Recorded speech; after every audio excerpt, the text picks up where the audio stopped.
C'était un village, c'est aujourd'hui une ville. Ourossogui, au Sénégal, à 700 km de Dakar. 20 000 habitants qui ne doivent qu'à eux-mêmes leur développement économique. Ici, on ne compte pas sur l'aide internationale. La plupart des infrastructures, c'est aux habitants partis travailler à l'étranger qu'on les doit. Ce dispensaire flambant neuf, avec des équipements modernes. Des quartiers entiers qui se construisent. Et depuis 4 ans, pour la première fois, un lycée parfaitement aménagé. Bonjour. Voilà, ça c'est une classe de terminale. Asseyez-vous, s'il vous plaît. L'établissement accueille 800 élèves de la première à la terminale. Et le proviseur est fier de leurs bons résultats. Je crois que chaque année, quand même, nous sommes au-dessus donc de la moyenne nationale. Coût total de l'établissement, 459 000 €.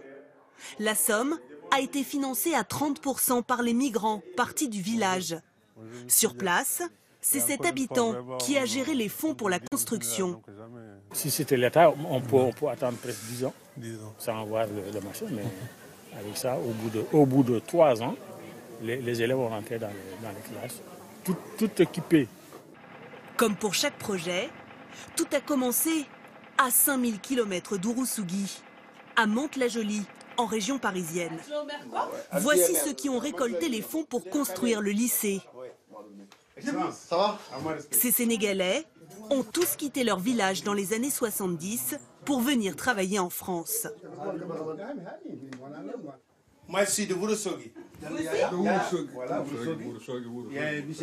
suis de Ourossogui aussi. Je suis venu en 1974. La plupart d'entre nous travaillaient dans les 2 grandes usines qui sont là, c'est-à-dire Renault ou Simca. Depuis 40 ans, chaque mois, ils reversent une partie de leur salaire à leurs proches restés au pays. Beaucoup de familles vivent à partir de ces ressources-là. De familles avec famille ici et famille de l'autre. Des parents, des grands-parents, des oncles, des tantes. Tout le monde vit à travers ce train. C'est un partage. Et tout est très organisé. Pour gérer au mieux les fonds des Ouroussouguiens de France, ils ont créé une association avec un président et un trésorier. 1 400 € de cotisation, 50 761 €. Une fois par mois, ils se réunissent pour parler de leur projet. Ce jour-là, un gros investissement pour leur ville, la rénovation de l'hôpital d'Ourossogui. Aujourd'hui, la rénovation, elle doit être complète, parce que l'hôpital est conçu de 1976. Donc, chacun donne peu. Peu avec beaucoup de peu fait une valeur. Ça fera beaucoup. L'ensemble de Ourossogui, ils participent aux 5 € par mois. Ça, c'est régulier. Mais quand il y a un projet, c'est une autre façon. On réunit tous les Ourossogui en France et on leur explique que ce projet-là, l'utilité, on essaie de les convaincre.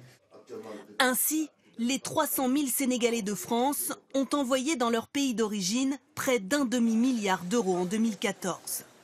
Une aide indispensable. Mais avec la nouvelle génération, souvent née en France, pourrait-elle se tarir?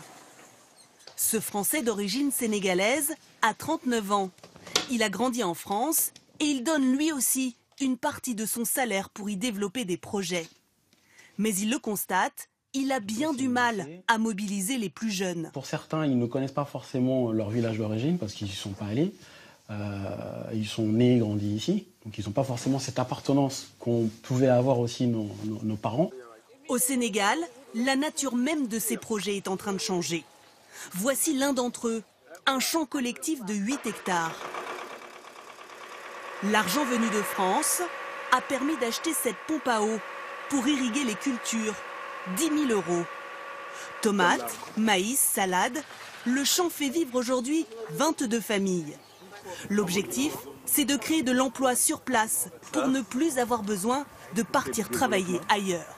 Compte tenu des problèmes de migration forte, compte tenu de tout ce qui se passe, on a dit, revenons travailler ici. Et ce qui fait qu'actuellement les femmes et les hommes travaillent ici. Et ça a vraiment freiné l'immigration. Surtout en Europe, mais aussi l'immigration africaine. Depuis 2005, les Sénégalais de France regroupés en associations ont financé plus de 150 projets dans le domaine de la santé, de l'éducation et de l'accès à l'eau potable.